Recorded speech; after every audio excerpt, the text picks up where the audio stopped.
Cette formation 100% gratuite vous est offerte par Annery Investissement, la première société à vous garantir contractuellement des appartements et immeubles de rapport clé en main avec 8% de rendement grand minimum. Pour en savoir plus, cliquez sur le lien dans la description.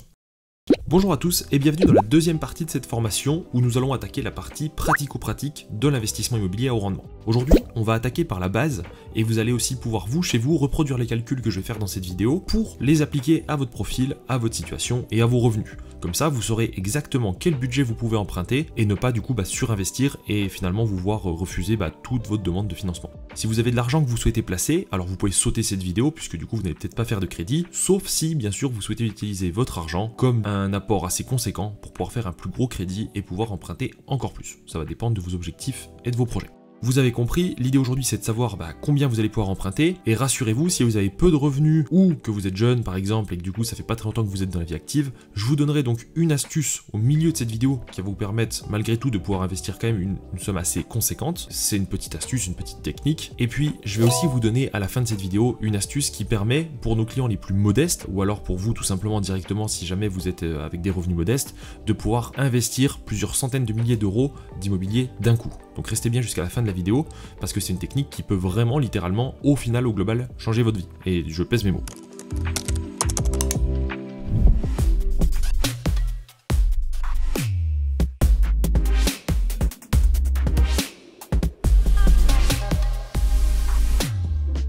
Du coup, pour savoir combien vous pouvez emprunter, on va d'abord devoir calculer votre capacité d'endettement. C'est la base de tout. Puisque en théorie, alors je dis bien en théorie, ça on va en reparler plus tard, vous pouvez être endetté à hauteur de 35% de vos revenus. Ça signifie simplement que normalement vous ne pouvez pas avoir une ou plusieurs mensualités de prêt, donc bref le total en fait, qui est supérieur à 35% de vos revenus mensuels. Donc normalement vous gagnez 1000 euros par mois, vous ne pouvez pas avoir plus de 350 euros de mensualité. C'est aussi simple que ça. Du coup, si vous êtes seul, on va prendre vos revenus à vous uniquement. Si vous êtes en couple, ou si vous êtes marié, pacsé, ou juste concubin, peu importe, on prendra les revenus des deux personnes. Et pareil, si vous achetez avec un associé, on prendra aussi les revenus des deux associés. Bon, dans notre exemple, on va admettre que c'est un couple qui gagne chacun 2000 euros nets par mois. Ce qui fait du coup 4000 euros au niveau du foyer fiscal. D'ailleurs, petite parenthèse, si vous vous demandez si les primes, 13e mois, etc. sont prises en compte, alors oui, mais certains banquiers qui sont un petit peu relous vont demander un petit historique. Genre que vous ayez touché ces primes sur les 2 ou 3 dernières années par exemple. Alors c'est pas tous les banquiers qui demandent ça, mais ça peut arriver. Et pour vérifier ça, du coup, ils vous demandent vos derniers avis d'impôt. Ok, donc jusque là, vous prenez vos revenus nets annuels, vous les divisez par 12, et ça vous fait vos revenus mensuels. Pause, point très important. Si vous regardez cette vidéo, c'est peut-être que vous aussi vous êtes à la recherche d'un financement ou tout simplement que vous avez un projet immobilier qui va bientôt aboutir. Et du coup, on vous propose de vous mettre gratuitement en relation avec notre courtier partenaire qui se trouve sur Dijon mais qui peut financer des projets quasiment partout en France avec des conditions ultra avantageuses comme peu d'apports, des durées longues, des reports assez longs et qui arrive surtout à trouver des partenaires solides pour des investissements sur le long terme et parfois aussi faire passer des dossiers compliqués. Donc si vous êtes à la recherche d'un des meilleurs cabinets de courtage de France, n'hésitez pas à nous contacter via notre site internet annery-investissement.fr ou via le standard téléphonique et on vous mettra gratuitement en relation et sans contrepartie avec notre cabinet de courtage partenaire à qui nous envoyons 100% de nos dossiers. On reprend la vidéo. Bien, dans notre exemple à nous, on avait dit que notre couple gagnait donc 4000 euros au total au niveau du foyer fiscal. Donc je fais 4000 fois 0,35 pour avoir donc les 35% des revenus mensuels, donc 4000, et ça me donne 1400 euros. Donc là, on se dit, ok, génial, notre couple peut avoir une mensualité de prêt de 1400 euros. Mais concrètement, combien est-ce qu'on peut emprunter avec une mensualité de prêt de 1400 euros? Ça, on va aller voir tout de suite. Et on se retrouve du coup ici, en fait, sur le site donc Annery Investissement, où nous sommes. Et dans la partie simulateur que vous pouvez retrouver ici, on a du coup un simulateur d'emprunt inversé. Vous voyez, donc on le retrouve à cet endroit-là. Donc vous pouvez aussi y aller et le tester si vous souhaitez chez vous. Donc vous rentrez ici la mensualité à laquelle vous avez le droit, donc 1400. Et là, il faut paramétrer donc du coup les taux d'intérêt et les durées d'emprunt. Alors, en ce moment, ça vous pouvez retrouver les chiffres sur internet, ça va dépendre de quand vous regardez la vidéo.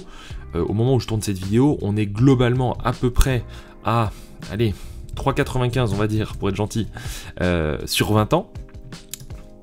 Et on est plus autour des 4,45, 4,50 sur 25, et on est à peu près à 3,75, 3,80 sur 15 ans. Voilà, comme ça on va partir sur ces chiffres-là. En assurance décès, tout va dépendre évidemment de votre âge, mais globalement, si vous êtes jeune et sans trop de problèmes de santé, vous pouvez mettre 0,20 ou 0,25. Même si la banque propose plus, vous pouvez renégocier derrière dans la première année, changez, donc au pire vous prendrez une assurance moins chère. Et si vous êtes un peu plus vieux, genre 50, 60, comptez à peu près 0,35, 0,40 d'assurance. Et si vous avez des problèmes de santé avérés, par exemple que vous avez eu un cancer il y a quelques années ou des choses comme ça, ça risque d'être plus cher. Donc ça va dépendre un petit peu de votre cas. Bon, dans mon exemple, on a dit que notre couple, admettons, il est jeune, on va dire que c'est 0,25, ok? Je fais calculer, et du coup, ici, on voit bien que notre mensualité est à 1448. En fait, la réalité, c'est que c'est les 0,25 d'assurance qui font monter un petit peu la mensualité, donc on n'est pas très loin, qu'on va s'en contenter. Et on voit qu'on peut emprunter, du coup, 232 038 €. Bon, c'est pas mal. On se dit, bon, on peut déjà faire un joli projet, on peut faire un immeuble de rapport de 2-3 appartements quand on achète dans les bonnes zones, comme expliqué dans les précédentes vidéos. Sauf que, ce qu'il faut voir, c'est que quand vous avez 1400 €, il faut déduire les mensualités des crédits que vous avez déjà ou des charges déjà existantes. Donc typiquement, si vous avez des charges récurrentes, comme un leasing voiture, un crédit conso, un crédit immobilier pour votre résidence principale ou ce genre de choses, eh bien ça vient en déduction. Donc si par exemple notre couple, on reprend l'exemple, disons a un crédit résidence principale, on va dire qui coûte 750 € par mois, eh bien en fait ça va être 1400 moins la mensualité de prêt déjà existante. Donc il va nous rester 650 € par mois.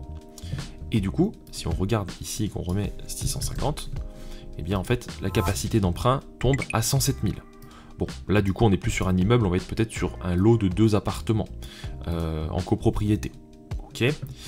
Par contre, il y a une chose qui est importante, c'est qu'on se dit, oui mais si j'investis 107 000 €, on est d'accord que du coup je vais acheter de l'immobilier et donc je vais avoir des loyers derrière. Et ces loyers vont faire gonfler mon taux d'endettement. Et du coup vous avez totalement raison. Donc en fait le bon calcul à faire, c'est se dire, je vois que là, brut comme ça, hein, sans loyer en face, je peux emprunter 107 000. Combien est-ce que je vais pouvoir emprunter derrière? Est-ce que si je fais un projet à 140, ça passe? Alors, ça peut passer ou ça peut ne pas passer. Tout va dépendre, enfin 140 c'est peut-être un peu haut, on va dire 130. Tout va dépendre du rendement que vous avez. Donc ça, je vous renvoie aux premières vidéos de la formation sur le rendement brut, rendement net, si vous voulez avoir plus de détails. Mais globalement, si vous vous dites, ok, allez, je fais un projet, allez, à 125 000. Voilà, 125 000, et j'attends un rendement à 9%, puisque je vise du haut rendement. Ça veut dire qu'à l'année, je vais avoir 11 250 de loyer.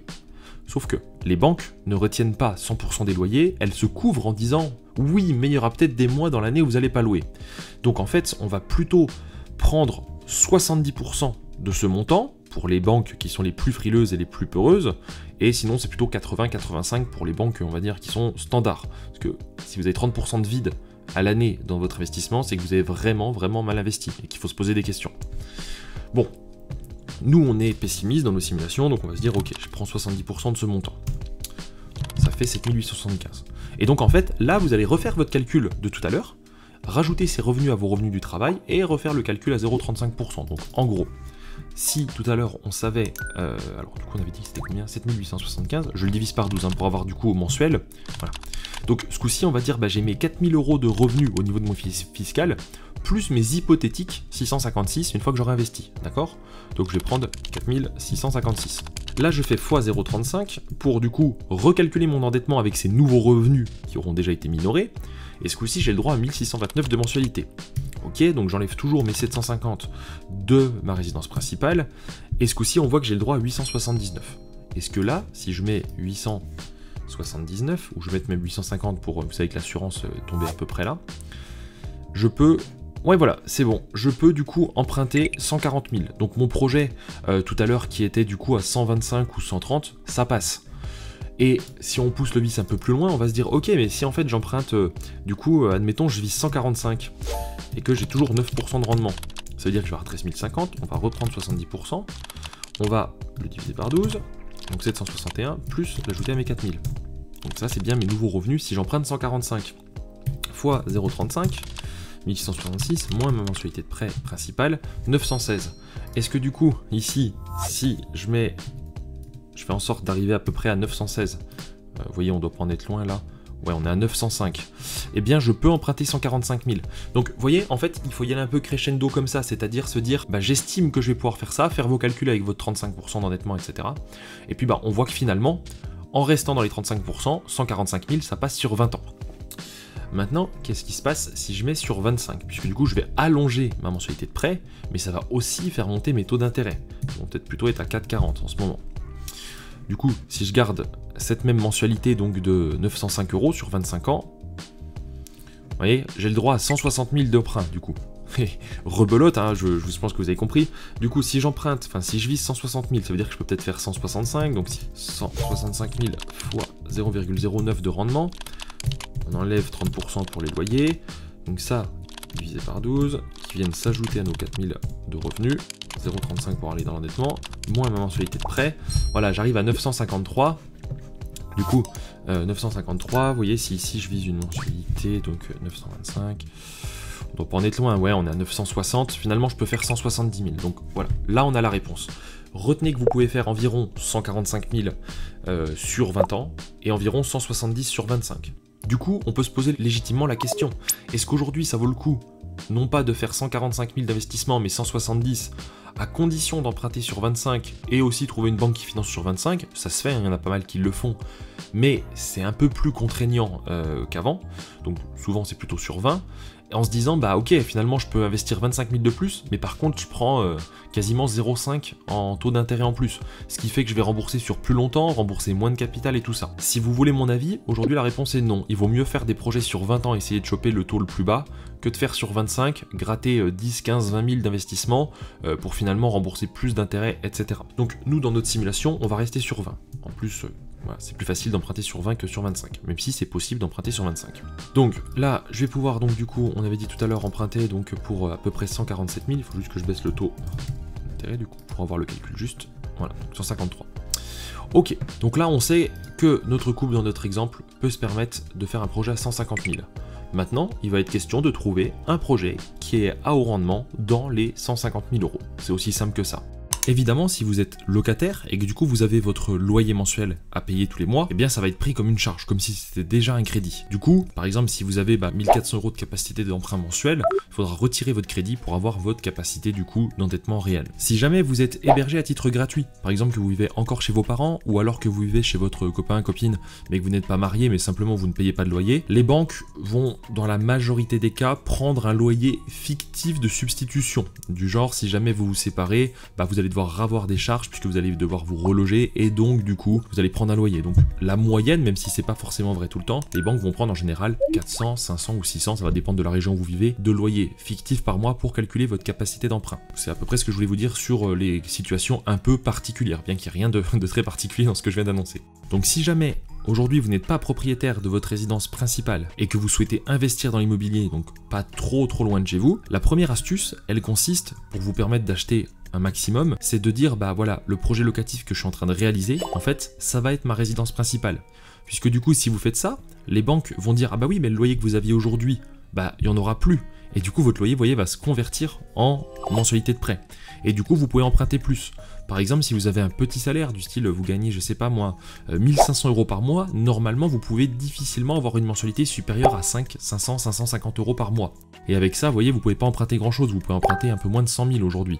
Du coup, si jamais vous avez déjà un loyer qui vous coûte 450, il va vous rester même pas 100 euros pour investir, vous risquez d'avoir des difficultés. Donc là, pas le choix, il faut ruser. Il faut dire, en fait, le projet que je suis en train de mener, c'est pour ma résidence principale. Et légalement, vous avez le droit, puisque vous pouvez très bien mener un projet en disant, oui, je vais vraiment vivre dedans, je vais vraiment habiter dedans. Et puis, le jour où vous avez acheté, vous vous dites, en fait, j'ai eu une situation de vie, un événement particulier qui m'a fait changer. Et du coup, sans pour autant annoncer à la banque, avertir la banque ou faire des papiers ou quoi que ce soit, vous avez le droit de mettre en location. Du coup, ça c'est la première astuce, c'est pour les gens qui ont des faibles revenus. Par contre, évidemment, ça oblige à faire des projets pas trop loin de chez soi, puisqu'il faut que ce soit crédible et que tous les jours vous puissiez continuer à aller sur votre lieu de travail. Il n'y a que les gens qui sont 100% en télétravail ou majoritairement en télétravail qui peuvent investir un peu n'importe où en France en faisant cette stratégie. Mais pour ça, il faut aussi avoir un papier de l'employeur disant bien que c'est un contrat qui est majoritairement télétravail ou 100% télétravail. La deuxième astuce, et celle qui va être probablement la plus performante et qui permet vraiment, littéralement, de changer des vies, sur le long terme bien sûr, c'est de mener plusieurs projets en simultané. Ce qu'on appelle la technique de la doublette ou de la triplette. Je referai une vidéo dédiée sur le sujet pour montrer ce que ça peut faire en lien de cause à effet, mais en gros typiquement vous menez 2 projets immobiliers dans votre capacité d'emprunt. Si vous pouvez emprunter 100 000, vous faites un projet à 100 000, genre vous achetez un lot de 2 appartements ou un appartement, et puis en parallèle vous faites ailleurs un autre projet à 100 000. Et vous allez en fait déposer vos demandes de prêt dans 2 banques différentes. Au moment où vous allez déposer la demande de prêt, en réalité, vous saviez pas que la première allait être acceptée. C'est pas fraudé, puisque quand vous allez remplir la fiche patrimoine, vous n'avez pas le crédit qui est encore accepté, qui n'est pas encore validé. Ou au pire, vous êtes encore dans le délai de réflexion, donc vous n'êtes pas sûr d'accepter, donc vous n'êtes pas obligé de le remplir. Et du coup, en faisant ça, vous pouvez des fois financer 2 projets en simultané. C'est déjà arrivé pour nos clients, qui sur leur volonté propre bien sûr, ont décidé de faire ça et de mener 2 projets, et ont pu acheter du coup pas mal d'immobilier en même temps. Ce qui a permis du coup, voilà, pour quelqu'un, on a un client qui est jeune, qui a pu acheter 500 000 € d'immobilier en un an, ce qui est assez incroyable. Évidemment, ça on en reparlera dans la vidéo dédiée, mais il faut faire attention, c'est de ne pas déposer du coup vos projets dans, évidemment, 2 fois les mêmes banques, et surtout 2 banques qui utilisent les mêmes sociétés de caution. Voilà, donc c'est plein de petits trucs à savoir, mais quand vous le maîtrisez, ça peut vraiment être un levier incroyable. Merci à tous d'avoir suivi la vidéo, n'oubliez pas de vous abonner et liker la vidéo pour aider au référencement. Je vous dis à très vite.